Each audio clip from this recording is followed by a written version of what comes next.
When the 8-year-old Huang Na went missing in Singapore, citizens from all walks of life helped in the search. However, she was already dead, killed by a man she treated as an uncle. Was justice served? Let's find out.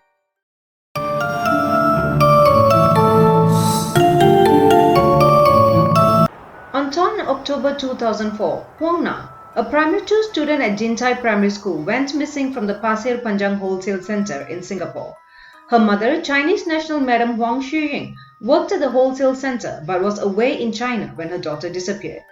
She had moved to Singapore with Huang Na in hopes of a better education for the young girl. Huang Na's disappearance resulted in a nationwide search fueled by coverage of the case in the national papers. She was known to be a bubbly and independent girl. Tuk Leng Ho, aged 24, a vegetable packer at the wholesale center, was twice questioned by the police. He was Madam Huang's colleague and had previously shared a flat with her in Clementi. Tuk was also known to be friendly with the victim, Huang Na, and she often referred to him as uncle. However, Tuk fled Singapore on 21 October 2004, back to Malaysia, before he was due to undergo a lie detector test. He made his escape to Penang, Malaysia and hid there until he surrendered to the Malaysian authorities on 30 October. He was escorted back to Singapore by a team of Singapore police officers. Tuk finally admitted to strangling Huang Na with his bare hands in a storeroom in Block 15 of the wholesale center in Singapore. He had lured the unsuspecting girl into the storeroom for a game of hide and seek. According to court testimonials, Tuk stripped Huang naked and bound her. She knocked her head accidentally against some boxes and went into fits, choking on her own vomit. Tuk panicked and eventually strangled her to death. He checked if she was alive by striking her 3 times on the back of her neck. When she was found to be still breathing, Tuk strangled her. After she died, Tuk wrapped Huang Na's body in plastic bags and put them in a cardboard box which he then sealed. The box was eventually dumped at Telok Blangah Hill Park. Tuk did not testify during the trial.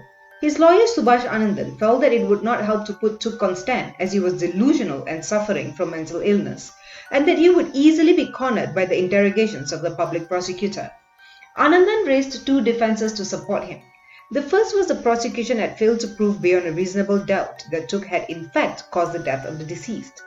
And secondly, that the symptoms exhibited by Tuk entitled him to raise the defense of diminished responsibility. Tuk was convicted of Huang Na's murder and sentenced to death. He appealed against the conviction and death sentence with the Court of Appeal but was unsuccessful despite a 2-to-1 split opinion on the extent of his involvement in the case. After Tuk's appeal was rejected, his relatives obtained signatures from the public to support a petition to spare Tuk's life. Despite gathering 35 signatures within 4 months, the plea of clemency to President Nathan was rejected.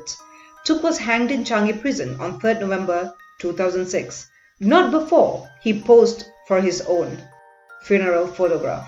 Controversy erupted when the Singaporean public learned that part of the money Huang Na's family received from the people who attended a funeral went into building another story to their already 2-story house in Ho Feng village in Putian City in China. Madam Huang said that this was so that she could see Huang Na's tomb, located halfway up a mountain about 20 minutes from the village from her home. The view of the tomb, though, was blocked by a nearby house. In 2009, it was reported that Madam Huang, her second husband Cheng Wen Hao, her parents-in-law and her 3 children were living in a 4-story house with classical European pillars.